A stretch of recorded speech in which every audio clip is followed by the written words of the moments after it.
Hello, everybody. Welcome to my channel. My name is Margaret Pinard, and you are on BookTube. We've got a very exciting panel today. I have been on Book Talk and had this idea to bring a few of the cool, fun things happening on Book Talk onto BookTube to liven it up a little bit. And so I have a panel for you today, and we're going to be discussing, how do I say this with a straight face? Smash or Pass Romance Bookish Tropes Edition. So, romance tropes are fun to discuss. And so I'm bringing some other booktubers on to talk about their favorites and their not so favorites. So let's bring everybody on and have them introduce themselves. Hey, everyone. I'm Esther Marian Duhar. I am a Puerto Rican writer, aspiring to be a hybrid author. I don't have a lot of book content, like reading content on my channel, but I am a writer and I love romance and meet cutes and a lot of things. So I'm really excited to talk about tropes and decide and discuss why we like them or we don't. Hello, my name is Chrissy. I didn't expect to be next, but hello. I am just a YouTuber and TikToker who makes a lot of jokes about books and everything. And I love tropes, and I'll defend them to the death. Not really, but close to. So yeah, that's what I'm all about. Hello, everyone. My name is Desirai. You can find me at Libri Labra on all the things, so like Twitter, Instagram, BookTube, TikTok, all of that.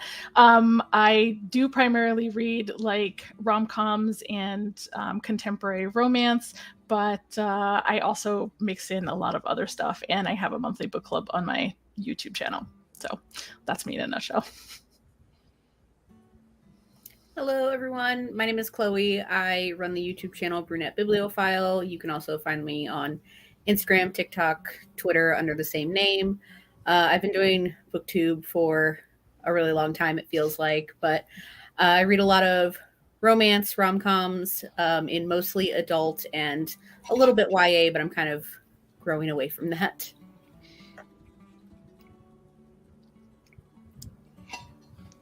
Ta-da! What? It put me up on the left. Okay, interesting. Not sure how this is processed. But welcome, everybody, and welcome everyone in the audience. Very excited today. We got a lot of people showing up to say hello. I did put a poll, so if you're interested in voting in the poll, your favorite silly romance trope, we will be getting to the serious, very serious romance tropes in just a second. I wanted to say hi to Barrett. Hello. And Shannon, hello, cool gamer. All these folks, hopefully I'm introducing you to some new channels because these are people who are like in different circles. So like you'll get to hear about great new channels that you might want to watch, which is always fun. Book Time with Ryan, Blades. Oh, the poll. Yes, of course. Writing Violet, Nadine Khan. Welcome everybody. Very exciting. Oh, Richard Holiday is rubbing hands with glee. We'll leave that where it is because he's always here to cause chaos. Good to know. Good to know.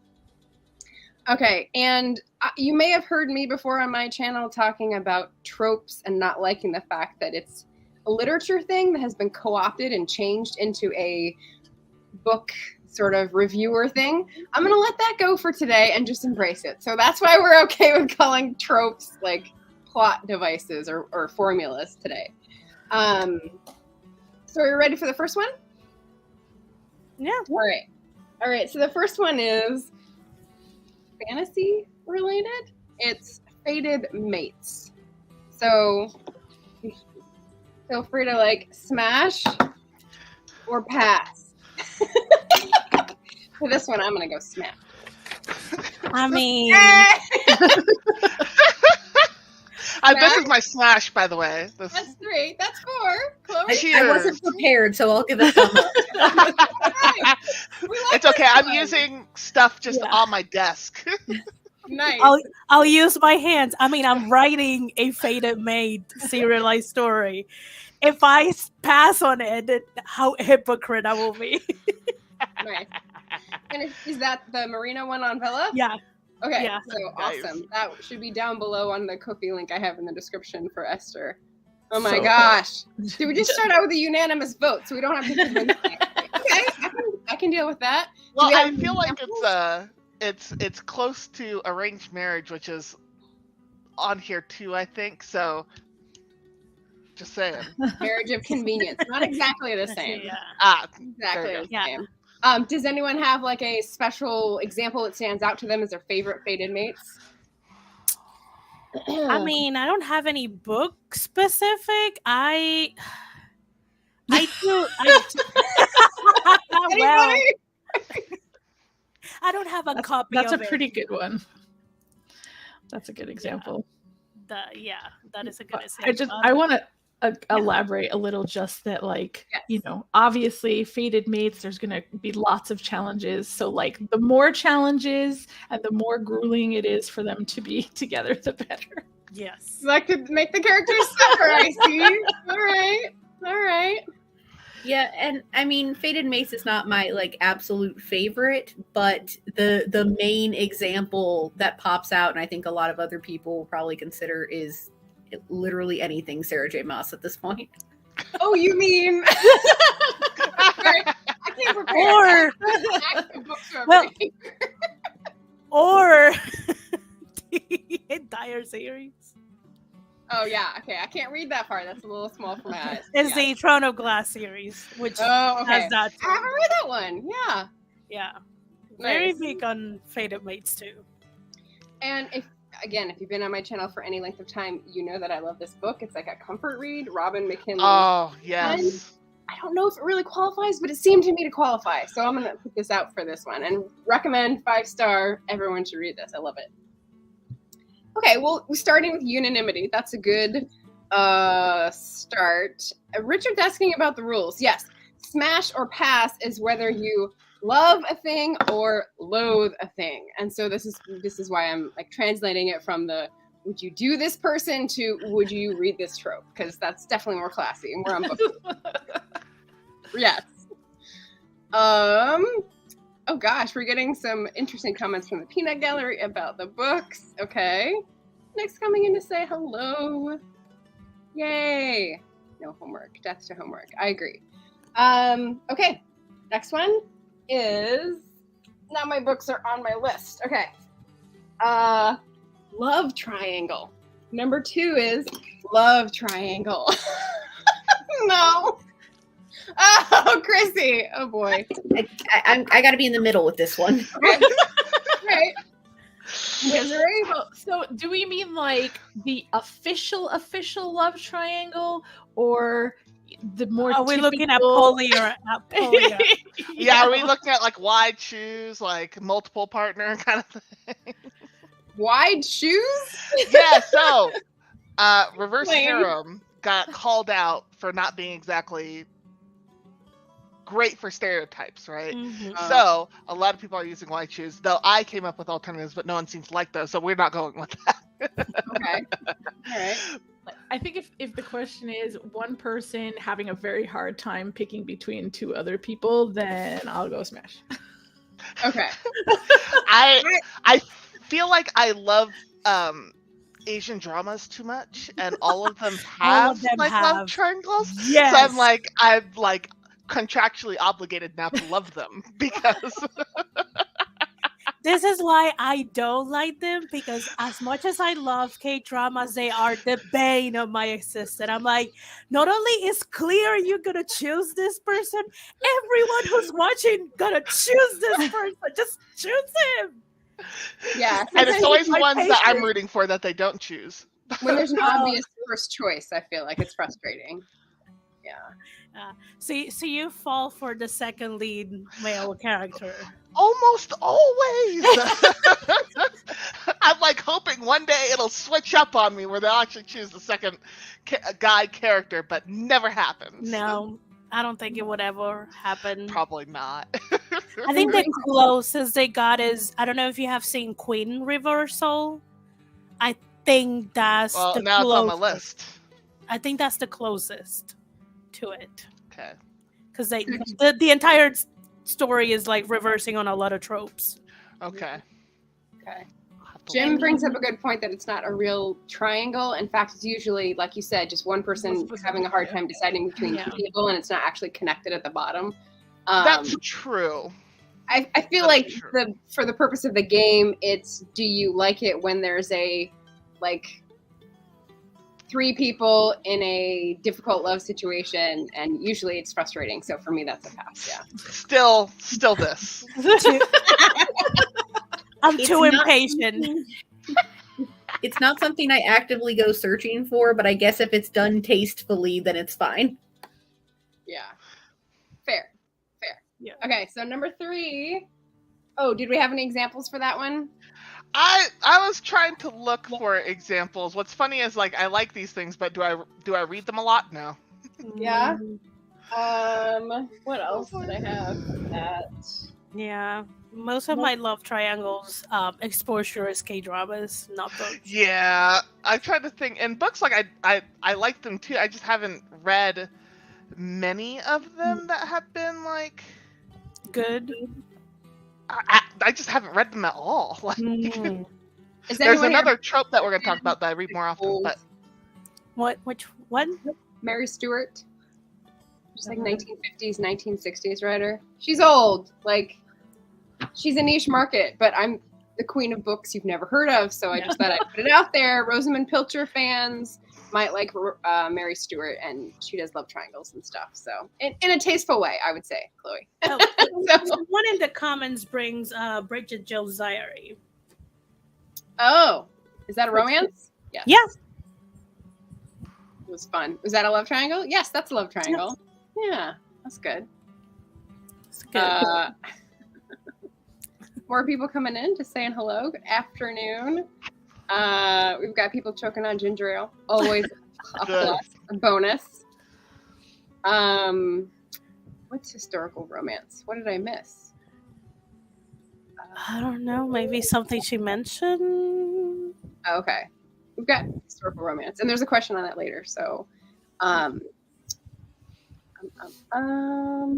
oh, yes, there's a poll up. I'm gonna wait until later to do the question. Okay. Number 3. Number 3 is forced proximity. I do like it. I mean, I like it because it kind of like a subset okay. of my favorite trope. So Okay. Does Have that come up to. later in the list? yeah, it is on the list. And I'm like, not only a check mark it, I put a heart on it because that's Right. like my top trope. Nice. Chloe, you want to haven't read explain your... Haven't read enough to have a full opinion. Yeah. I think. Oh, I was just gonna say that, like anything that creates a large amount of tension, I'm here for it. So, forced proximity kind of does that. Yeah. That's this. I don't think it's a spoiler to say this involves a vampire and another person and the vampire have to stay touching for the vampire not to die, and it's a very exciting interlude, shall we say? Oh, wow. Just to sell it a little bit. Yeah. Yeah. Um, That reminds me. Again, I just get a lot of. I only think of K-dramas, not books. It's just that my books are a mess. Sorry. Yeah. Understandable. you're not alone. Yeah. But yeah, I do enjoy forced proximity. Yeah, because like I have one that I read recently, which is an slightly older book. It's Flowers from the Storm by Laura Kinsale, and it's a historical romance where this guy has a stroke and he's put in an asylum because they think he's gone off the deep end because he slurs and all this kind of stuff, and he doesn't have as some of the response times as he used to. Like he thinks just fine, just getting it out verbally is rough. So he's put in this mental asylum because they're like, he's incompetent. And one of the gals who knew him before ends up working at the asylum, And so it's forced proximity in a couple different ways. So one, when they're in an asylum, she helps them kind of escape, and then they're still in this forced proximity thing later on too. That one was, I liked it a lot. I feel like the reason I like forced proximity so much is basically because that's what we don't have in modern society. We're all in our like little cubby holes and we're separate from people, and you know, isolation is not a healthy thing in excess. And so when you get fiction and you want to escape, having people need to be in contact with each other and like deal with issues it seems like something we could all use from time to time. And so it feels not cathartic, but what's the word when it's like medicinal and produces a good effect, whatever that is. Would beach read count as forced proximity, or is that not close enough because they were like just in the houses next to each other? I'm gonna count it just because I love it. It's on my shelf, so I haven't read it yet. It's really good. Okay, thanks. Nice. All right. Number 4. Number 4 is fake relationship.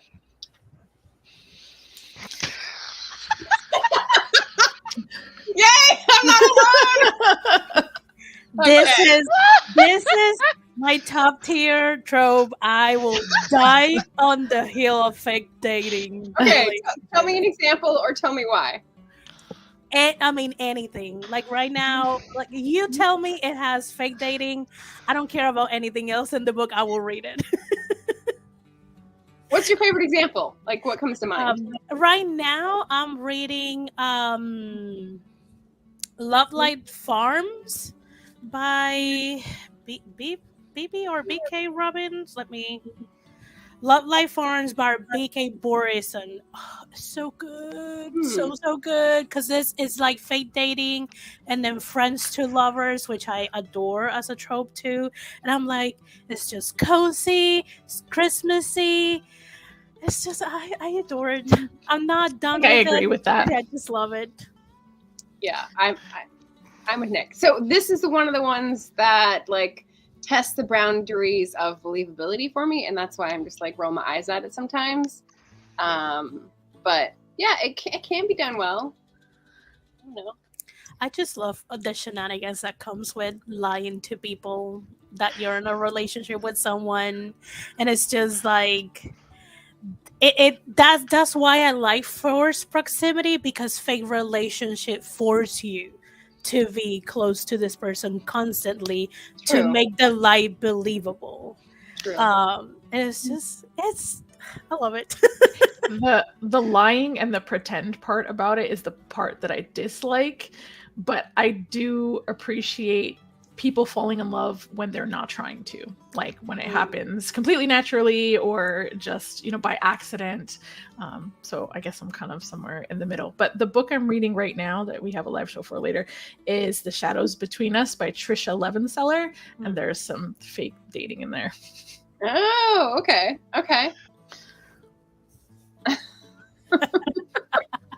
Well, one of my most recent reads was fake dating, and before I read this book, like I was more towards the smashing it than passing it, but this one I just liked a lot, and it's by an indie author, Catherine Bradley, who I had interviewed, and it's The Best Medicine, and I like it because the reasoning for the gal going in, I thought was pretty good, because I could see someone doing it, and it's where she's in this small town and she's single and a doctor, so all the ladies that have eligible sons come upon her and be like, have you seen my grandson? Have you seen my son? And she's like, listen, I will fake date someone just to get them to stop. Yeah. I like she's an indie author too, Sarah Sutton. I like her. She writes clean YA romances. Out of My League is a very very funny, sweet, fake dating sports kind of romance. And is interesting because the female protagonist comes to it with a dubious reason. And he comes to it like a very I just want to just piss off this person. And she's like, I'm up to not so great things about this, and it's just again the shenanigans. Like, is it Allie Hazelwood, the one with the grad student in the science lab? What's that called? The Love Hypothesis. So I haven't read that, but I've seen people's reviews all over BookTube. And it just seems like the worst thing to do to like get yourself embroiled in a situation that I think I would probably throw that book across the room at the beginning and be like, no. Like, this, I mean, there's lots of things in romance that are like that, but yeah, I don't know. There's a fine line between like fantasy that works for you and fantasy that doesn't. I don't know. That's all I can say. Ooh, wait, what? Chrissy, is that a different D. Williams than Denise Williams? I think it is. Okay. Sorry. I don't know what her first name is, but she does kind of darker romances and does a motorcycle club romance. Okay. Nice. That's not one I put in there. The motorcycle club. That's a thing. Paul was saying when he hears forced proximity, he thinks of prison or chain gang and not necessarily a romance thing. So that's true. I mean, yeah, that's probably why I like season 1 more than season 2 because of it. Because it's your number 1 trope. Got it. Yeah. Yeah, I've seen her on YouTube, but I haven't read any of her books. So yeah, it's good. Okay, and then number 5. Let's see, what did I have for 5? I had the big one. Enemies, 2 friends, 2 lovers. So I sort of mixed this in with a yes. I feel like so far I've just been hearting all of it. Yes! Yes, I mean, we're unanimous. Oh my gosh. Again, Marina's and enemies to lovers. I would be a hypocrite if I didn't like it. So what is it do you think we love? That it's it's like sad to happy? That it's like an upward trajectory? That it's like provides so many sparks? Is the idea of having like the wrong vision or like the wrong perception? the wrong perception of someone, and then by forced proximity and so many other plot devices, finally like knowing the person, be like, oh, they're not who I thought they were, and it could lead to romantic feelings. Yes, I agree with the comment of lots of conflict in enemies to lovers, and I think that with enemies to lovers, there's already a type of passion, and the beginning of that relationship is just not, positive. It's just not a positive passion, but like you have 2 characters who feel strongly, and I personally like it, especially if it goes into like enemies to reluctant allies to friends to lovers. So like that slow progression into deeper feelings to each other. Yeah, and that's how I like my slow burn romances. If I'm reading a slow burn, I will prefer it to be enemies to lovers because it needs that time. The other trope that I might like a slow burn is like the friends to lovers, because it does take a time to look at a friend in a different way. It lends to so many cool things. Just like Chrissy was saying, I know in the beginning of The Hating Game, the author describes it, and she talks about how there is an incredibly fine line between love and hate, and just having all that passion, that it's so easy to kind of switch that back and forth. But yeah, that's one of at the top of my list. Anyone else read this one? No, I have not. Like 2 days ago. Crystal's bookish. Can't remember what her channel name is. Anyway, Crystal, who's like a big romance booktuber, like stands this for life. And I finally got it from the library and read it. And I was like, okay, there's a lot of things in here that I'm like a no on, but there are a lot of things that are good. So, enemies to lovers is definitely at play here, and it makes it pretty spicy. That's interesting. There's which one? Out front of Work the all following. fiction. Okay. Yeah, Eastman. So Jim in the chat has also read this one as an arc, and she's great. This is I guess this is more friends to lovers, but it's like tortured. So it's really great. Yeah. Yeah. I mean- One that I read. Sorry.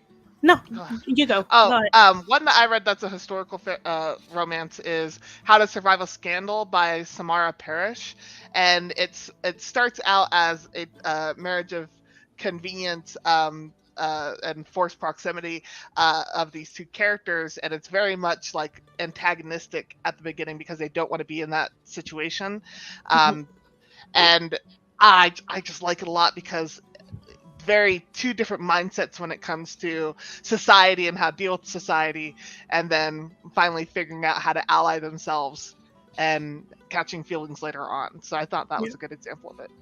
Yeah. Yeah, it's not a romance, it's a fantasy, a YA fantasy, but it has like very big romance subplots.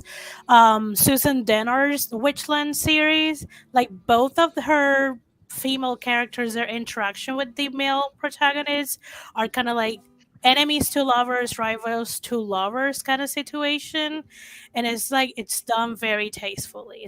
It doesn't take doesn't take the entire page, but it adds to the story a lot. I haven't read her yet, but Truth Witch, I think Time Witch, one of them is on my shelf. So like I think Probably Trope Witch, That's the first which is one. the first Yeah. one. Yeah. Okay. The name sounds familiar. I don't know if I know books names by that person, but the name sounds very familiar. I like have my Goodreads up. I'm like, which author? trying to get to all like your recommendations.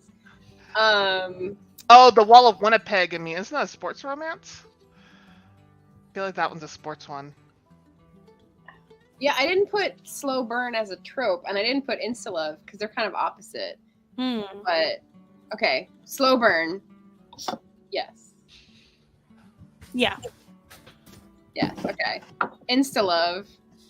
I mean, yeah, except for the fated mates thing. I mean, Like Yeah. I actually like my fated mates to have a little bit of antagonism. Yeah. okay. I mean, it's Like obviously we're fated and we're not happy about it. right. There's obviously obstacles on the way to like getting together, but you realize that you love each other at the beginning. So Yeah. it's a tempered version, right? Yeah. Yeah, like I like instant attraction, but I don't know about insta love. That's Yeah. Right. Insta lust. I mean, that's what we're here for. Yeah. Romance genre. and then slow burn into right. To love. Yeah. Right. Awesome. Okay. So we're like halfway through our tropes. I'm gonna pop in to remind people to like the stream if they're enjoying the conversation. I am going to close the poll so we can talk about the votes and see our silly results of our silly poll. Oh, I'm gonna put up the question first because I put up silly answers, so please contribute your own silly answers. let me close the poll and get the results here. Poll. I think I threw out some. Ooh. Let's see. Where to go? I thought the one that was going to win didn't win. Wait, where'd it go?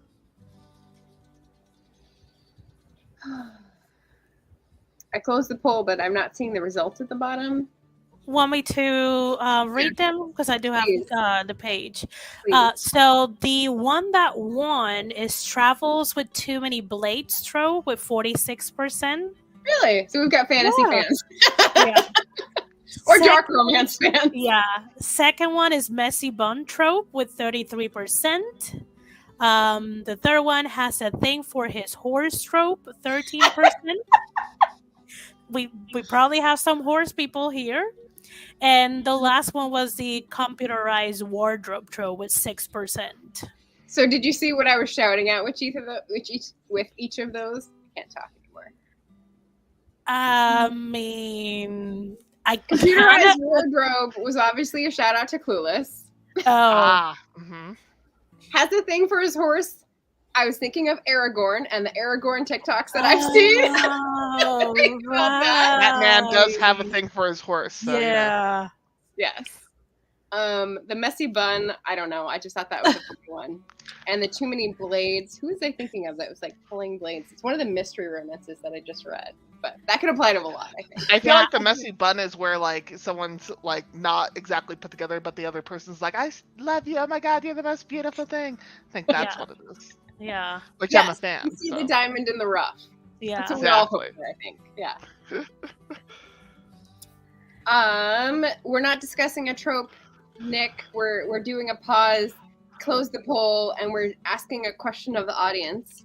If you were inventing the next big trope to rule in romance, what would it be? And we had some options in the poll, but they were just for fun. So feel free to add your silly answers to the chat.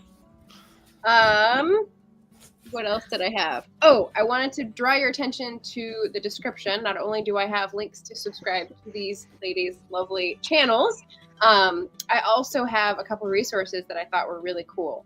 I looked up romance tropes and found a PBS video with Lindsay Ellis. Is Lindsay Ellis a romance author? The name sounds really familiar. I mean, she's a writer. I don't know if she's like specific. Yeah, doesn't she write science fiction? Am I Yes, right? yes. Okay. It was like, yeah. I can picture the cover. Yes, you're right. She does a great video with romance tropes, and so I popped that down below. It's like a 5-minute video. And then Heather at HEA Booktubes did a great discussion of tropes, and so I popped that down below. That's like an hour, so that obviously take more time to take in, but she had a great panel as well. And then I just saw last night or this morning Denise Williams, so not D. Williams, but the Denise who wrote Fastest Way to Fall, which I haven't read yet, but I did read.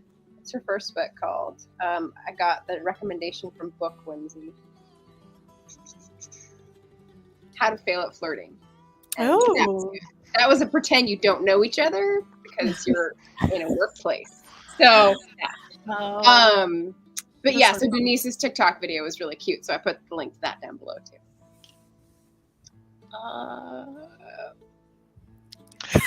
Beautiful. That sounds like borderline erotica. It is, yeah. It was like kink. Oh, okay. But I'm still here for it.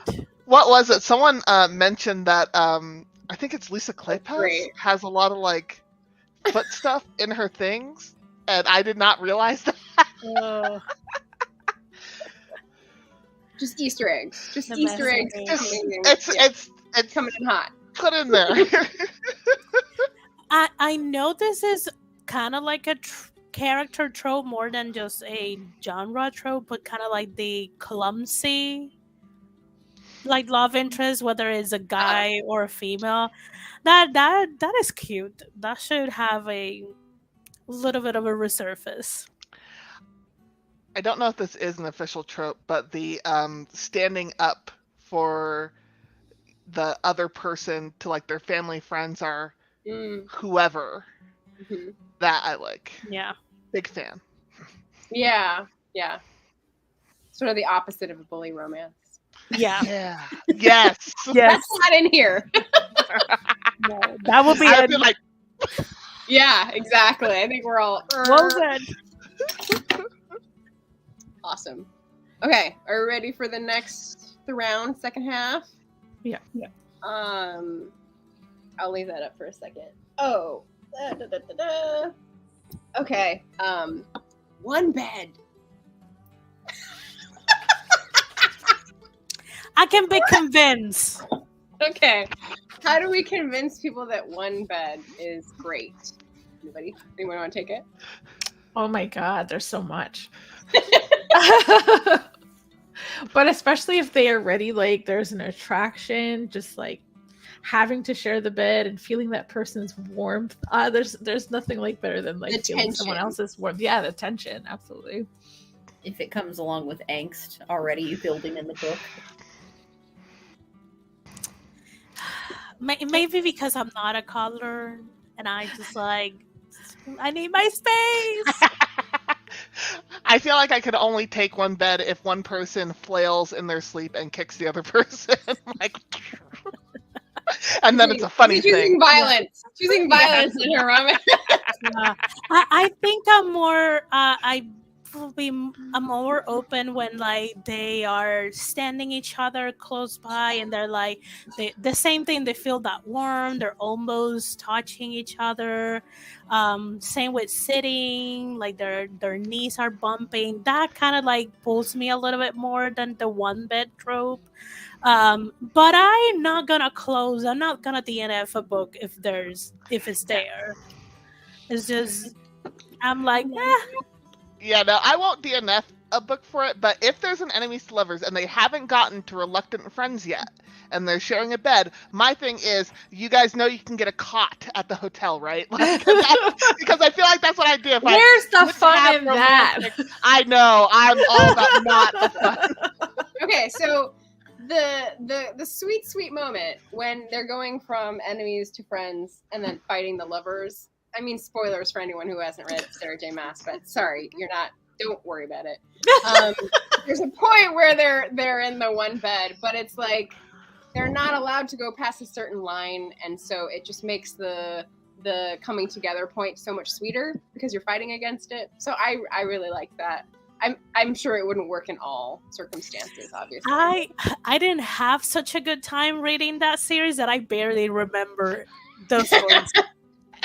And I'm like, I still own them. I can technically reread them, but I'm like, I have way too many books to read. I'm not gonna pull myself through that. Yeah. I'm not doing that. I finished with the novella, which was so crappy. I was like, no, I'm not. Oh yeah, that Wait, was did you finish the trilogy the trilogy of A Court of Thorns and Roses? Yeah. Oh, but okay. no, then I read the Christmas novella, which I didn't know was a novella, so that was extra disappointing. And then that was just pure self-indulgence. Yeah. Again with the Mary Stuart, I just like her romances. The Stormy Petrel. This is a woman goes out to a remote location to get away from it all and her own demons, and is involved in like a plot, and it's in the Outer Hebrides in Scotland, so obviously like made for me. And she's in this little cabin, and someone comes by and like thinks that he deserves to live there because his family was there, and he's trying to kick her out, but they end up having to be in the same cabin. So it's kind of like the one bed, except they're trying to be gracious because they're British. Yeah. It was hilarious. It's the very beginning too. So again, recommend Mary Stuart. Yeah. Okay, so what's one bed? Number 7. Second Chance. I think yeah. Okay. Chloe's the outlier. Tell me why we're iffy. What bad experiences have you had? I don't even think it's a bad experience, just not enough read to have a full opinion yet. Like, I think I've maybe offhand read like 2 or 3. Okay. Yeah. I haven't read that many, but it's just the baggage that comes with the memories, good and bad. It just makes for such a good story. And I mean, when we like the bittersweet, we like the angst. We're all yeah, I'm like huge on angst. Yearn for me, fictional character. Pining. Like, pining. Yeah, I love pining. Get it? Pining and a little bit of groveling. Groveling You got me. Yeah, I mean, and a lot of angst and brooding. But there also has to be growth in there too, right? Because like, yeah, I dig it. They should come to it as 2 different people. Grown, even if they have to grow in the story, but they already did some growing outside of the relationship. Right. It's not all the woman's job. That's yeah.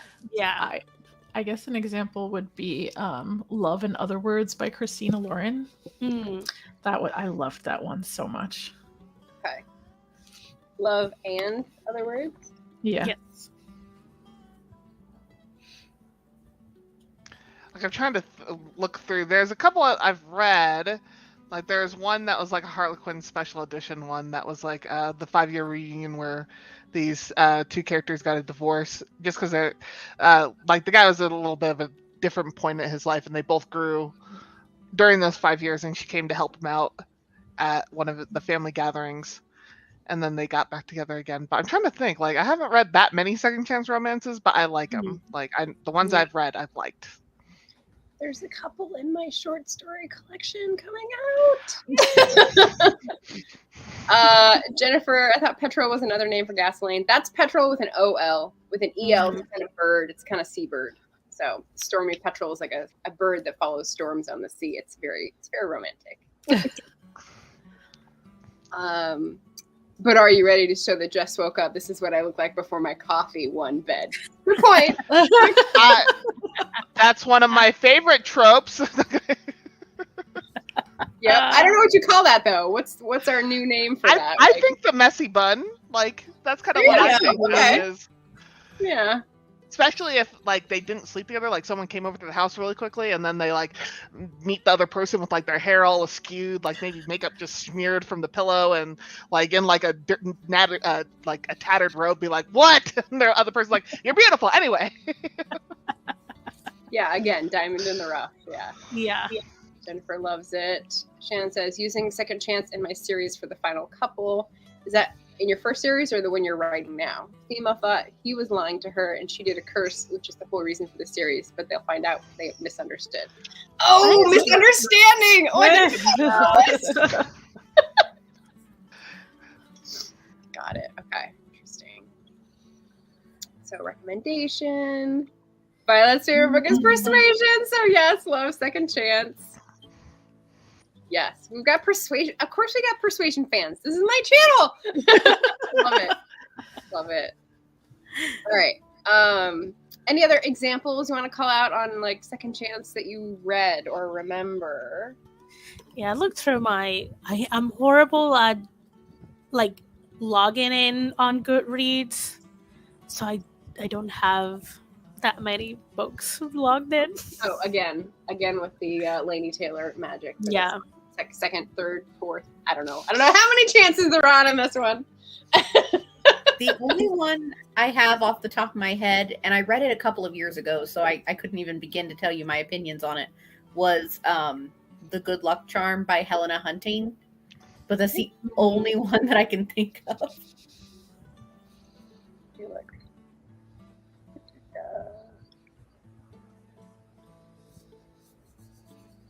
Doesn't ring a bell either. But you like that one? I read it in like peak quarantine time, which is like all a blur at this point. So I'd have to go back and look at my review. Got it. Savion, Cookie King in here says he wishes he wrote romance now because we're having so much fun. Appreciate that. It's not too late. Yeah. Violet says there's always room for a romantic subplot. Yes. That's true. Yes. At the very least. The new trope. I have stomach problems and you're the nurse who had to be here for it. Ooh. Yeah. Ooh. Caretaker. Like yeah, the only caretaker. That's interesting. All right.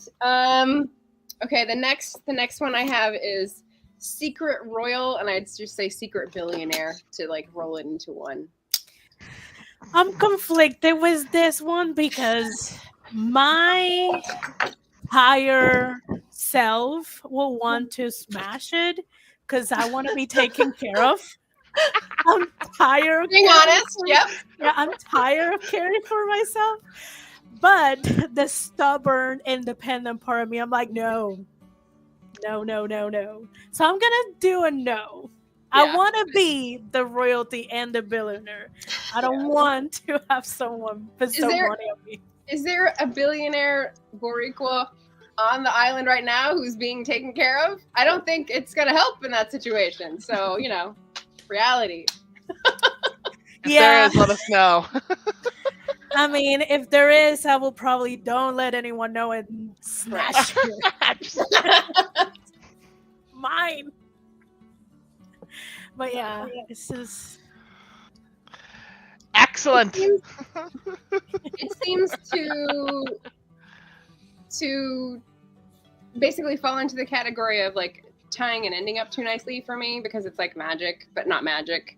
It's just like money saves everything, and that's a thing I don't subscribe to. So I don't like to see it solve all the problems in a fictional world either, I guess. I don't know.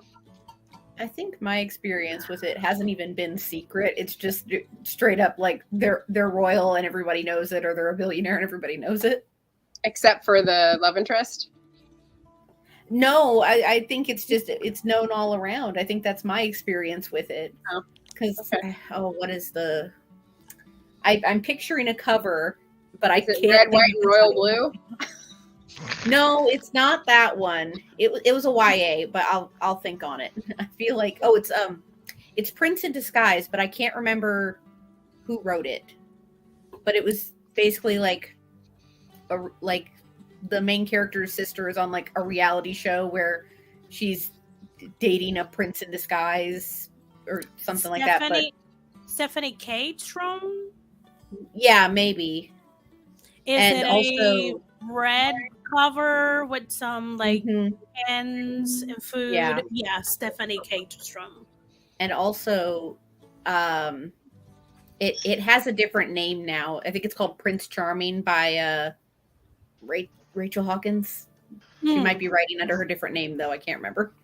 This is one Richard can write. Mm. Yeah, and well, there's Billionaire is always written like a jerk, so yeah. Yeah.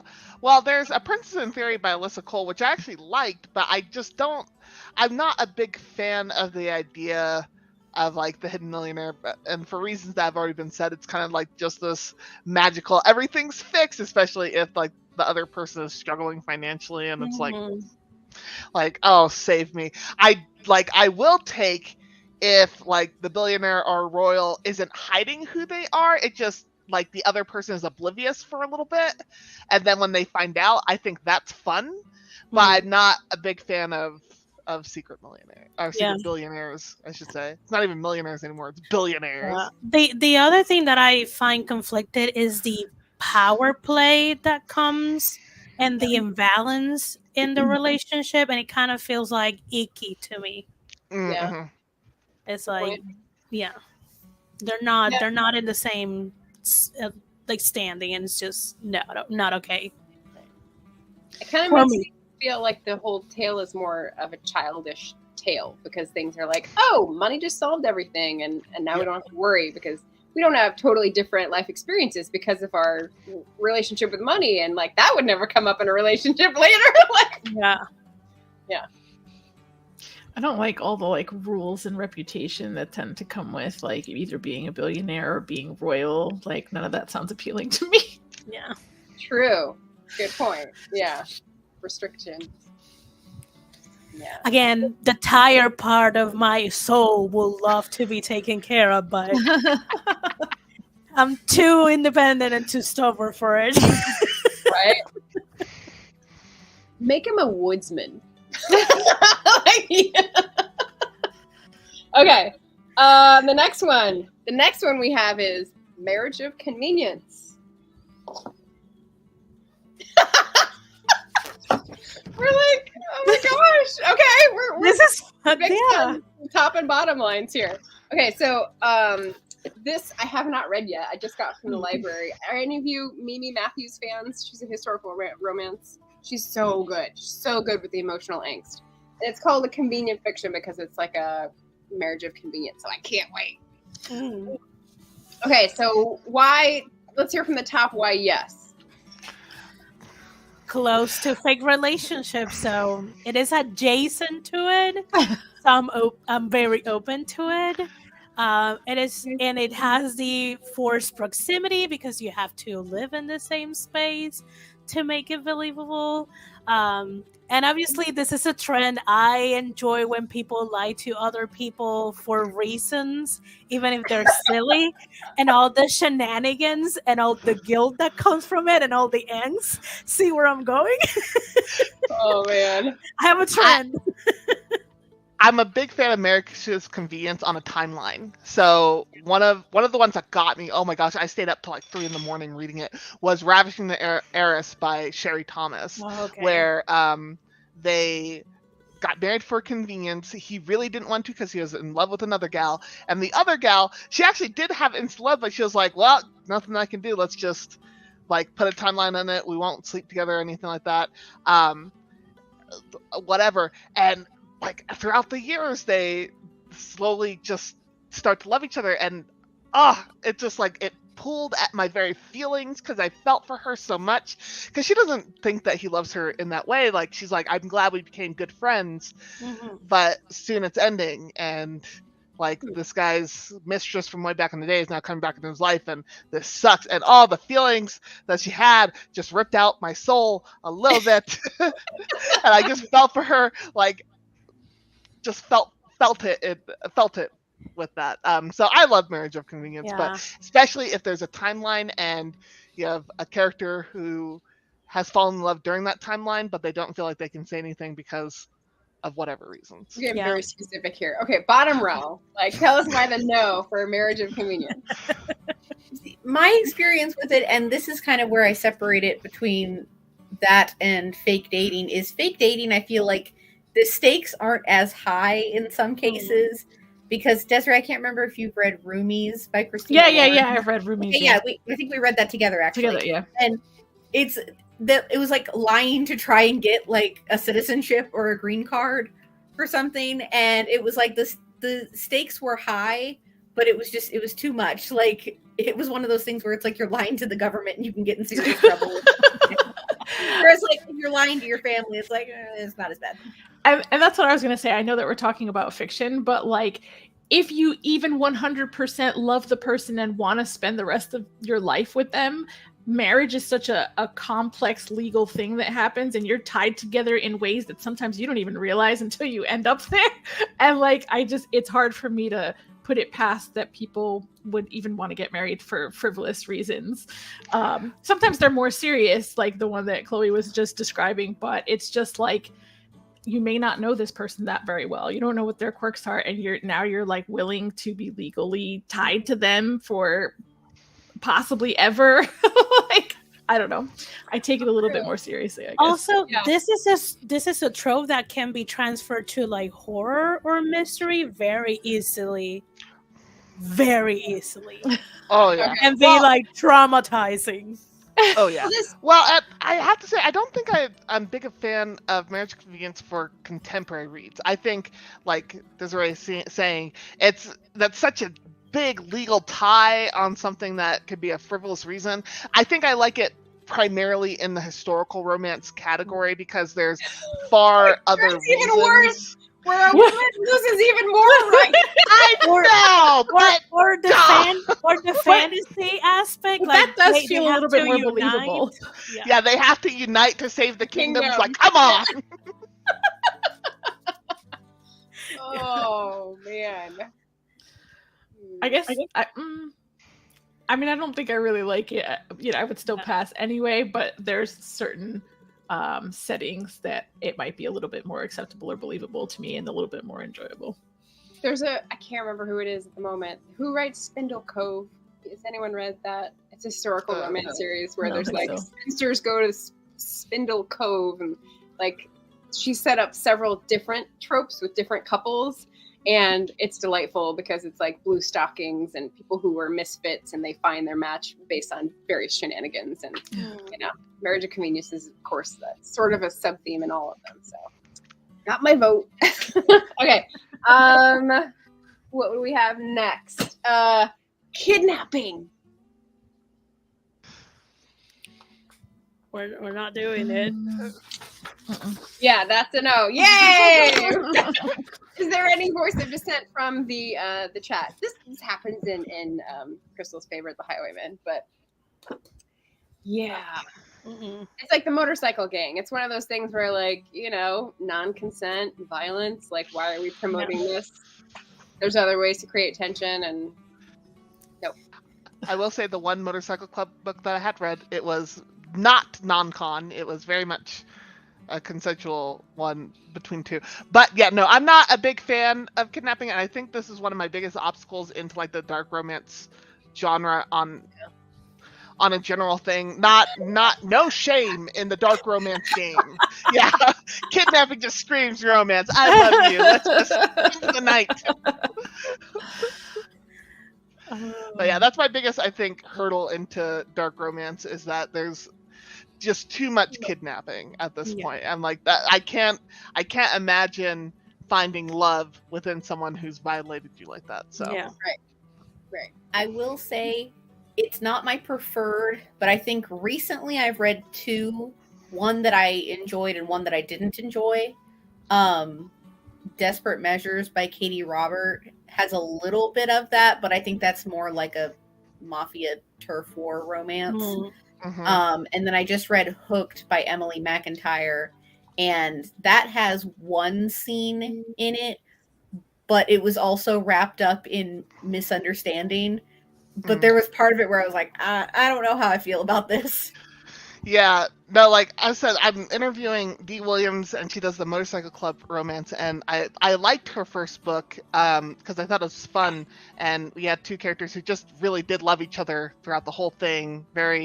Actually pretty healthy relationship as far as like dark romance is considered.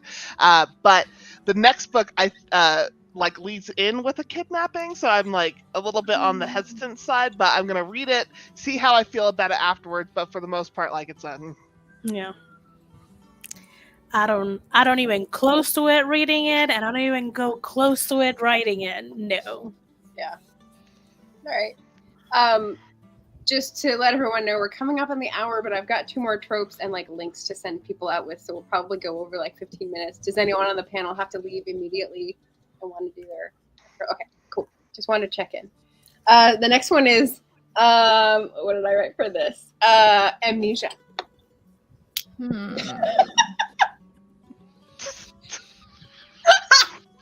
I have to think about this. Did I write one of these in the past? Yes.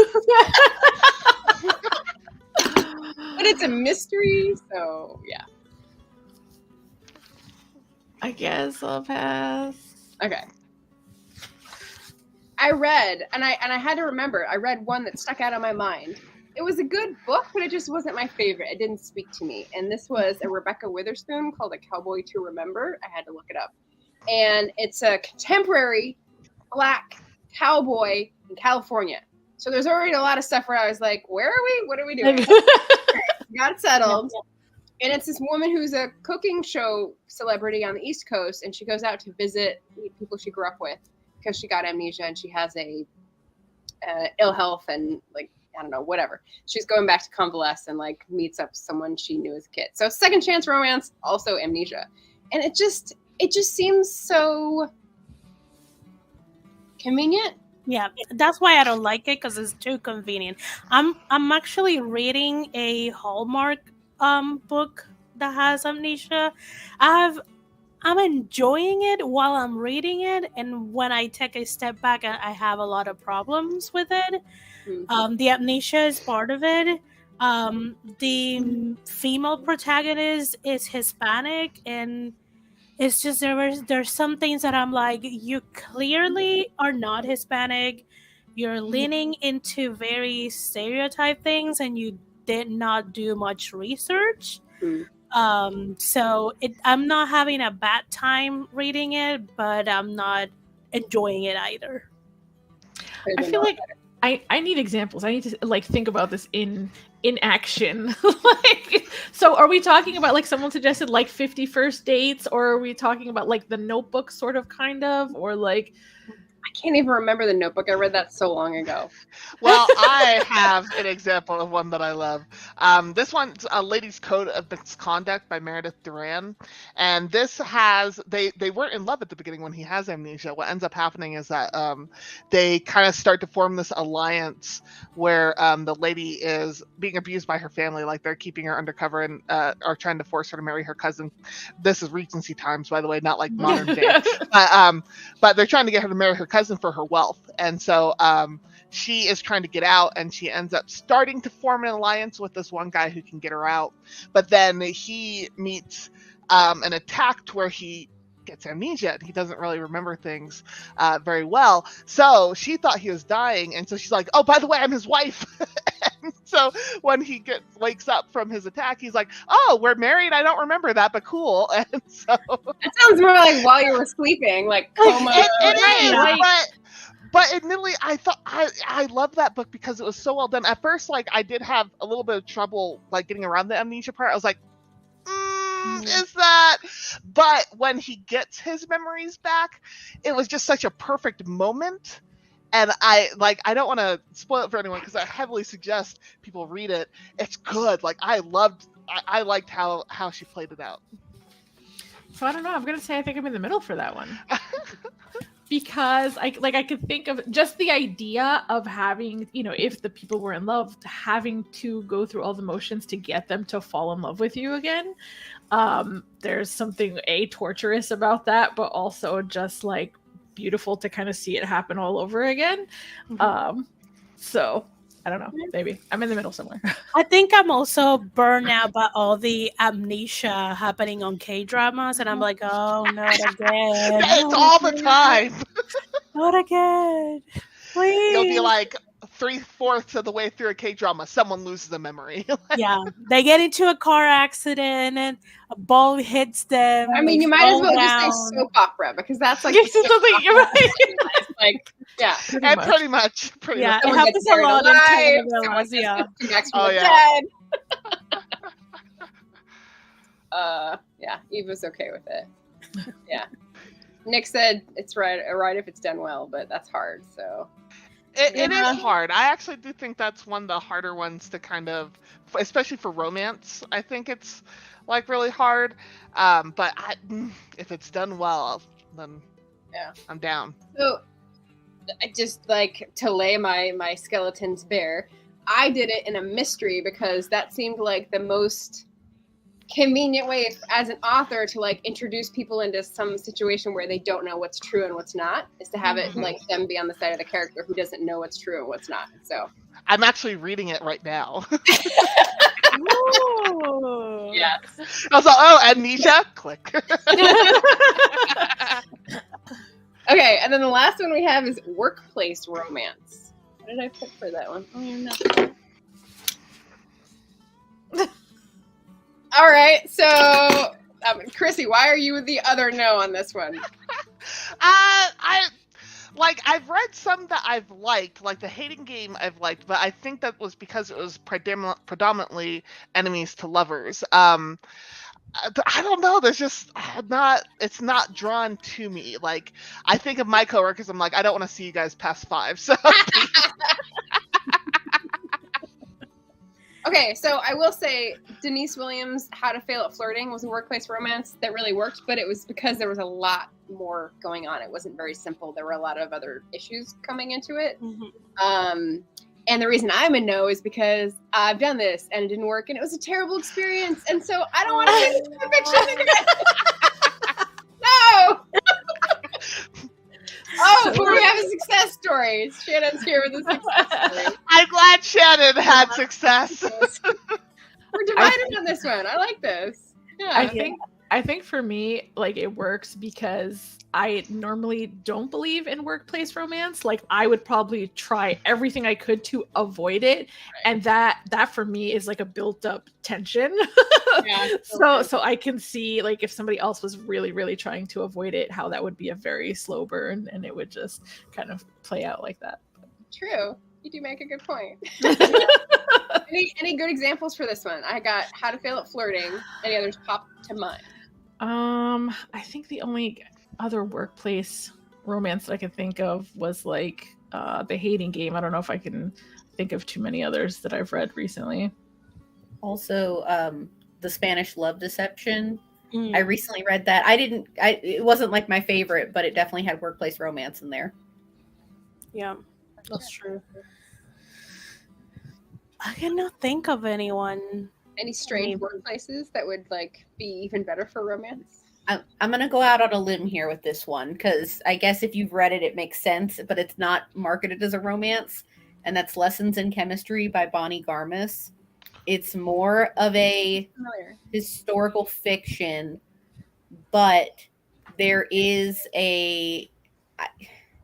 it's kind of a stretch to call it a workplace romance, but basically she is a chemist in the 50s and she meets, I don't think they were ever married, but she meets her partner in the same working scenario. Oh wait, we just read Love on the Brain by Allie Hazelwood, so that's kind of yeah. I like workplace romance, but I'm very specific with it. Like I don't enjoy when they are in the same department. Like I like when they are in different departments and they're not like a boss and a subordinate. Because again, I don't like the imbalanced power of it. And I do like it because there's so many complications. There's so many kind of like it's complicated to navigate your workplace and your love life, and it makes interesting storytelling. That's why I like it, but I'm very specific with it. It's not every workplace romance. Right. I mean, I've got a new trope that could work. Puppeteers. I just feel like there could be some places where it would serve as like a humor release for the fiction. I don't know. I think it could be fun. But yeah, good points, everybody. What else did we come up with? Misunderstanding. We heard that, and I'm gonna just like throw it out there. Yeah, I'm like. All right. It can work. Most of the time, it doesn't. I feel like I have to sometimes like defend misunderstandings. Not the passenger, but like a driver with a driver. Like they try to compete over, or picking people just to feel like they pick someone in this side of the street and the other on the other side. Or one is an Uber and the other is a Lyft driver. Competition, yeah, right. Yeah. I like that. That's better. Like, I feel like I have to defend misunderstandings because, everyone dogs on miscommunication, tropes, right? But the problem is that we as humans are designed to have miscommunication all the time. And there's this thing in romance where, romance readers will be like, they can't just talk about your feelings. I was like, you haven't had a moment where you don't want to have a hard conversation? Are you kidding? Here's what I'll push back, because we do miscommunicate a lot, but people are quicker on the draw to realize it. And then it's not about I persist in the miscommunication. It's about how do I get around this awkward, I assume something wrong. And that's the part that actually would be better for me. Right. I'm going to argue about the people are quicker on the draw, because I've had so many friends who are not. Guys, come on. Really? I don't know. Maybe it's because I'm also kind of going through a family thing where no one's talking with each other, and I'm looking at both sides. I'm like, you guys are just hurting your own feelings at this point, and it's interesting. But I'm just gonna let you guys be adults and work it out for yourselves, and hopefully you'll figure it out. But I think it's common to do that. Now, do I think that miscommunication, misunderstanding has been done horribly? Yes.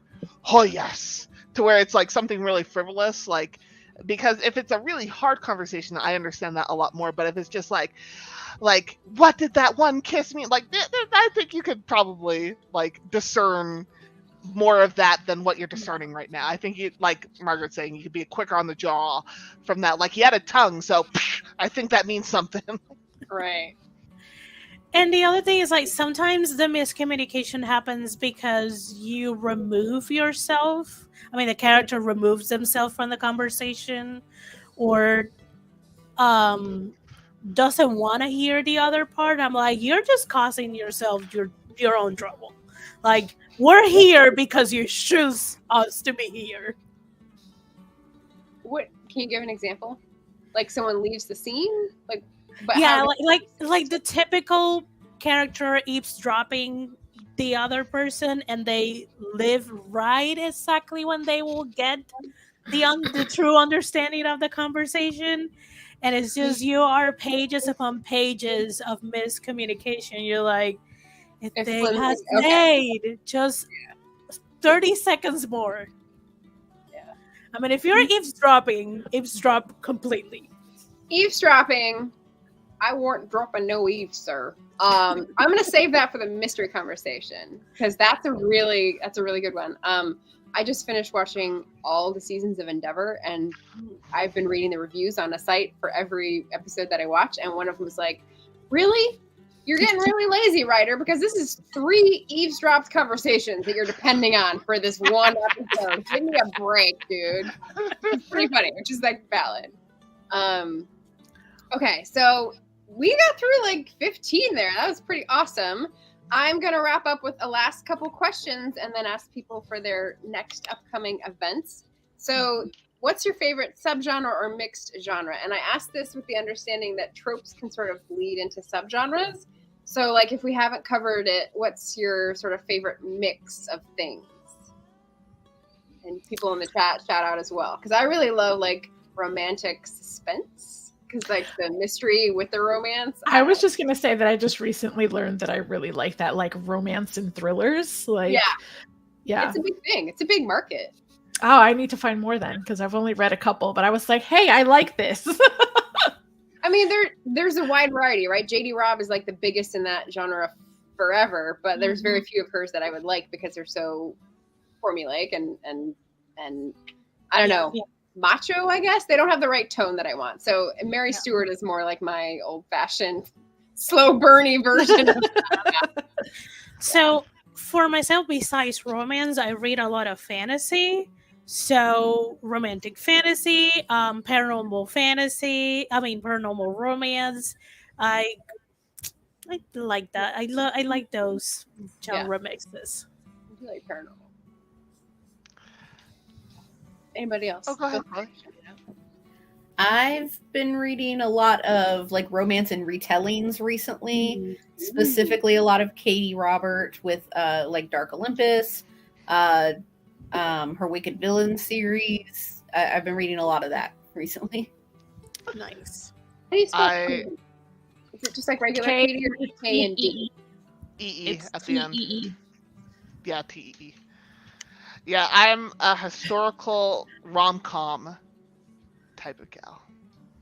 If it's in that historical realm and there's comedy in it, I'm eating it up. Like, just give it all to me. Sorry. That's awesome. Slow down when I asked you guys about the spelling. Is it regular Katie? It's K-A-T-E-E. Okay, thank you. I knew there was something weird about it. K-T. Awesome. Tellings. Good. What else was I going to recommend for this? What's coming up is exactly what Chrissy just talked about. Is I think a historical romance rom-com because they're like the witty humor is what makes you like love it, right? Yeah. Yes, and well, like one example I have many examples of it, but one I'm going to bring up is My American Duchess by Eloisa James. Has this really great part where there's an heiress who's American who's at this party thing, and they have a pineapple as one of the centerpieces, and she's like, you know what, I really love pineapple, so she's like, so can I get a slice? And she doesn't realize she made this faux pas because people will rent out like different exotic fruits, so no one's really supposed to eat it because she's supposed to send it back, but the heiress didn't know that, and so it's just this really great part where everyone's like, you sure told her by getting a piece of the pineapple. She's like, I didn't mean to. See, I'm laughing about the pineapple stuff for a completely different reason. Because swingers? Yes, but I love pineapples, but I don't know why. I just literally just like pineapples. So me and my coworkers have been having this whole like conversation about pineapples and making sure that it's not like, because I think it's like upside down pineapple means swingers. Oh, and the other day, so when you're grocery shopping, make sure that thing's right side up unless you want. Is this for people scoping out other people at the grocery store? Is that what that is? That's a thing. Like if you get a pineapple and you put it upside down, not a guarantee, but there's a likelihood that someone might be like, so, hello. And you're like, The other day, we had like a pineapple themed party at work, and we all wore pineapple shirts, but we all knew to like make sure that it was okay. right, so. And some of them are just like patterns, so we wanted to tell our boss at the end of the day, like, hey, you know what an upside down pineapple means, right? Just because, but it's like not even a swinger thing. It's just I genuinely just like pineapples. Yeah, I get you. Just buy the pre-cut up pineapple at this point. Oh boy, all the things I don't know. in this world. I only learned that because of social media. That's the only reason why I know that. Yeah. Hey, you learn a lot watching TV. Is all I can Yeah. say. So let's transition into our what is happening next for you folks. If you want to say what you're reading next, I don't know what's on my list. This is probably next on my list. Sarah McLean, she's a classic romance author who I have not yet read, and I got Wicked and the Wallflower highly recommended next on my list. And what is coming up on my channel Wednesday is the Patreon book chat with Paula Butterfield.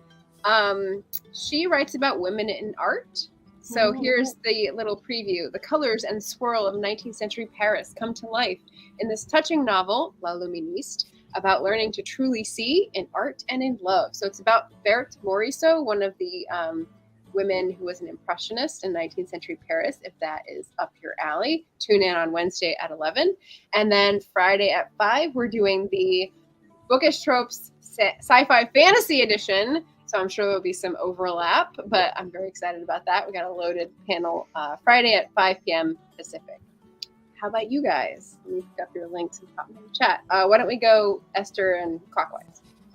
Yeah. So coming up for me, I do have, for anyone that plans their next few months, like Q4, I have a plan with me coming up today at 6 p.m. on my channel. My channel is my name. Obviously, something that is coming up weekly is my Kindle Vella called Morena the Vampire. It is an enemies to lovers, fated maid, paranormal romance. What I'm reading, a lot of things, but mainly focusing on my Hispanic heritage TBR. Almost done with Fat Chance Charlie Vega. And probably after that, I will finally finish They Both Die at the End, because I was almost done with it, and then I moved, and it stayed on a box for way too long. And I'm like so close to finishing it, and I'm like, been liberated. Yeah, I need to get it done. Awesome. Chrissy. All right. So my channel on YouTube is The Return Cart, but my handles everywhere else are Lost in a Book BRB. And I post primarily on TikTok nowadays just because it's so quick and easy to do. With what's coming up, I do have a live stream interview with author Dee Williams, who does dark romances predominantly, and she does dark fantasy as well. So I'll be talking with her on the 2nd of October at 1 p.m. Mountain Time. I can never do conversions very well, so whatever time that is everywhere else. On what? Is that no, that's going to be on YouTube. Oh, okay. Yeah, that'll be on YouTube. And I have been juggling 7 books, or no, 6, because I dropped one. 6 books. One of them is Margaret's, which is Memories Hostage. I also have like 2 different romances I'm juggling between Rebel by Beverly Jenkins and The Bookshop Rescue by Rochelle Allers. I'm reading The Body Keeps Score by Dr. Bessel van der Kolk for one of my classes. And I'm also trying to finish up Magic Lost Trouble Found by Lisa Sharon, which is a fantasy that also I think doubles as a like long form romance fantasy. Sounds good. You're gonna have to write that one down for me. the fantasy? Yes, the last like Sheeran. Yes. Yeah. Awesome. Desirai. So I'm Libri Labra on everything, Instagram, Twitter, TikTok. I do post more frequently on TikTok for the same reason. It's a bit more easy and convenient. But on YouTube in a couple of weeks, I will be having another live show on the book Tomorrow and Tomorrow and Tomorrow by Gabrielle Zevin. So that's what will be on my YouTube channel within the next couple of weeks. I love that cover. Very recognizable. And I can just say Desirai's Patreon monthly book chats are awesome. I'm not often on the live, or I catch the very end of it, but I save them until I read the book, and then I come back and blast with like 15 comments. So yay! I really appreciate it. And Chloe, a couple different things coming up. I think Desirai and I are both 2/3 of the BookTube Chicks, which hosts a book club and also hosts Pages and Pals, which is a monthly live read-in. Tonight we have our September book club live show on my channel for The Shadows Between Us by Trisha Levenseller. And then in October we're going to be reading House of Salt and Sorrow. I don't know who the author is off the top of my head, but that live show is going to be the last Sunday in October. Let's see, Pages and Pals, that's not hosted on either of our channels, but you can find information for it on the BookTube Chicks Twitter and Instagram, which is at BookTube Chicks. And that's going to be on, I believe it's October 8th at 8 p.m. Eastern. And then both of us host a quarterly romance book club on Desirai's channel. And for the upcoming quarter, we're going to be reading 3 Kisses, 1 Midnight by Evelyn Skye, Rashani Chaksky, and Sanja Menon. And I think our live show for that is on November 6th. Something.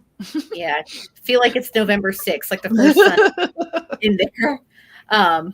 And her and I will be discussing that on her channel. Nice. awesome. BookTube Chicks, not in competition with the chicks, right? Oh, fun. Awesome. Okay, so I don't have links for those, but I have some times and definitely handles. So feel free to peruse the chat if you're watching this on the replay to find those, or check down in the description. Definitely subscribe to all their channels. Find out the best things coming up.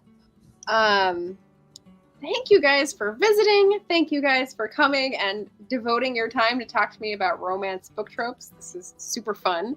Yeah. I am on TikTok, but I consume much more than I produce content for various reasons. But it's another one of these I had to figure out another thing, and but I do love the content people put out, and it is often hilarious. So it's providing a much needed laugh at the end of the day or at the beginning of the day whenever I'm absorbed in the TikTok trance. So love it. And I'm glad that we could import it over to BookTube for a little discussion. So thank you for having us. Yes, thank you. Thank you. So I think that's it for us today. Thanks for staying a little bit longer. And thanks everybody. Have a lovely rest of your weekend.